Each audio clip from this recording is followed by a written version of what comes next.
फिर दिन हुआ पुरानी रात का, करे सौ शुक्र हम खुदा की जात का, खुदा की जात का, नया फिर दिन हुआ। आज की आयत।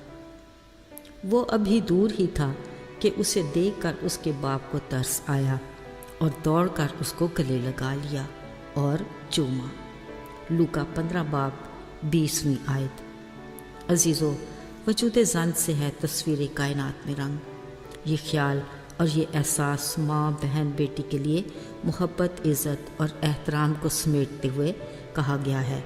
ये हस्ती जिस भी रूप में जहाँ भी होगी, बिलाशुबा रौनक, खुशी और तसल्ली का बायस होती है। एक घर में इन तीनों रिश्तों का क्या किरदार है, हर किसी को साफ शिफाफ आईने की तरह दिखता है। एक दिन मेरी माँ किचन में सब्जियों और फलों की रैक्स की सफाई कर रही थी कि हम बच्चों को आवाज़ देकर बुलाया और कहा, देखो बेटा, थोड़ी सी गली सड़ी इस सब्जी ने किस तरह दूसरी सब्जी को भी बेकार बना दिया है। इसी तरह इन फलों का भी हाल देख लो। बैक्टीरिया कितनी तेज़ी से सरायत करता और पास पड़ी ठीक सब्जी और फल को नाकारा बना देता है। बिलाशुबा बुरी सोबत अच्छी आदतों को ख़राब कर देती है। इसलिए अच्छे दोस्तों की रफ़ाकत अच्छी मगर बुरे दोस्तों के साथ मिल बैठना आपको बुरा बनाने में देर नहीं लगाएगा। मतलब गलत लोगों से अलैदगी इख्तियार करो, वरना वो आपको तबाही की तरफ ले जाएंगे। एक दानश्वर का कौल है, मुझे सिर्फ अपने दोस्त दिखा दो, मैं तुम्हें तुम्हारा मुस्तकबिल बता दूंगा। अजीज़ों, कलाम पाक में मुशर्रफ बेटे की तमसील एक ऐसा सबक आमूज़ वाक़या है जिसके हर मोड़ पर रुक कर सोचने की ज़रूरत पड़ती है। इसमें अबहम नहीं कि अच्छे घराने का ये बेटा बुरे दोस्तों की सोबत में पड़ गया होगा, जिनमें खुशामदी, लालची, ज़रदोस्त, खुश फहम और हासद लोग होंगे। उन्होंने महज अपनी ऐश व इशरत की गरज से मुशर्रफ बेटे के गिर्द ऐसे दिलकश और हसीन जाल बिछाए कि वो इनका शिकार हो गया और एक ऐसा फ़ैसला किया जो उसकी बर्बादी का बायस बना। एक दिन उसने बड़ी हिम्मत और दलेरी से अपने बाप से कहा, माल का जो हिस्सा मेरा बनता है मुझे दे दे। बाप के लिए बेटे का मुतालबा बड़ा तकलीफ दे था। ज़रूर समझाया भी होगा, मगर बेटे के बागियाना रवैये को देखकर बाप को वो करना पड़ा जो वो नहीं चाहता था। सो वो अपने हिस्से का माल असबाब लेकर अपने अजीज़ रिश्तों, उनकी मोहब्बत और घर के आराम और सुकून को ठुकरा कर दूर दराज के मुल्क में चला गया। वहाँ उसने अपने दोस्तों के हमरा हर दिन ईद की तरह और हर शब रात जैसी मनाई। अजीज़ों, ये सब जानते हैं रुपया पैसा पानी की तरह है जिसको क़याम नहीं, बहकर ख़त्म हो जाता है और फिर मतलबी दोस्त भी सख्त मौसम के आते ही अगली मंजिल की तरफ पर तोड़ने लगते हैं।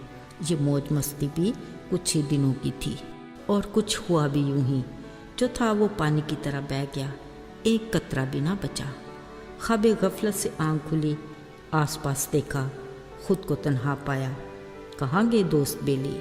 जब सोचा जी भर आया और फिर जब पेट का दोज़ख अपने ईंधन के लिए बुड़बुड़ाया, उठकर मजदूरी की तलाश में निकला। उन्हीं दिनों उस मुल्क में काल पड़ गया। यूं उम्मीद ने भी साथ छोड़ दिया और आस भी टूट गई। आखिर लाचारी मजबूरी ने उसे इस नहज पर खड़ा कर दिया कि एक आदमी के सूअर चराने लगा। हुक्म हुआ, तुम भी यही फलियां खा लेना जो ये जानवर खाते हैं। अजीज़ों, इंसान लाख खुद गर्ज से ही शायद कोई भूखा अपनी खुराक में से प्यार के दो नवाले भी दे सकता है, मगर जानवर तो जानवर है, एहसास और जज्बात से बेनियाज। अफसोस उसे फलियां खाना भी नसीब न हुई। सोचने लगा, मेरे बाप के घर में खुराक की कमी नहीं, मजदूर भी पेट भर के खाते हैं और मैं यहाँ भूखा पड़ा हूँ। बाप के घर वापस जाते, बाप की मोहब्बत का सोचते दिल को तसल्ली हुई। अजीज़ों, हर रोज़ इंतज़ार में खड़े बाप ने बेटे को देखा। बाप बेटे के मिलाप का मंजर काबिल दीद था। بیٹے نے اپنی غلطی اور گناہ کا اقرار کیا، باپ نے بڑھ کر گلے لگا لیا۔ بیٹے نے معافی مانگی، باپ نے معاف کر کے دوبارہ اپنے گھرانے میں شامل کر کے خوشی منائی، یہ کہتے ہوئے کہ میرا بیٹا مردہ تھا اب زندہ ہے، کھو گیا تھا اب مل گیا ہے۔ عزیزو، ہر دور میں ہماری زندگی میں بھی اچھے برے حالات آتے رہتے ہیں جن کا تعلق ہماری قسمت سے نہیں، ہماری ذات سے ہے۔ انجانے میں ہم اپنی خواہش کے غلام بن کر اپنے آسمانی باپ کے گھر کے آرام اور سکون اور حقیقی خوشی و محبت کو خیر آباد کہتے اپنی مرضی کی زندگی جینا چاہتے ہیں۔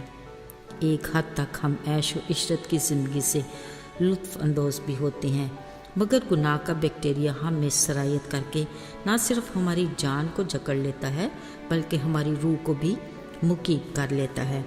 ہماری یہ کیفیت ہمارے ازلی دشمن ابلیس کی بدولت ہے، مگر ہمارے آسمانی باپ کی محبت سے بڑے ہاتھ ہمیں دلیری دیتے ہیں کہ ہم اپنے گناہوں کا اقرار کر کے اپنی غلطیوں کی معافی مانگ کر دوبارہ یسوع کے گھرانے میں شامل ہو جائیں۔ وہ خوشی سے ہمیں قبول کر کے بحال کرتا ہے تاکہ ہم پھر اس کی رفاقت میں بھرپور زندگی گزار سکیں۔ آئیے دعا کریں۔ اے خداوند، ہمارے آسمانی باپ، ہمیں خواہشات کی غلامی سے بچا تاکہ ہم اپنی آزادی کی خوشیوں کو اپنی حدود میں رکھ کر تیری رفاقت میں خوش و خرم زندگی گزاریں۔ یسوع کے نام میں آمین۔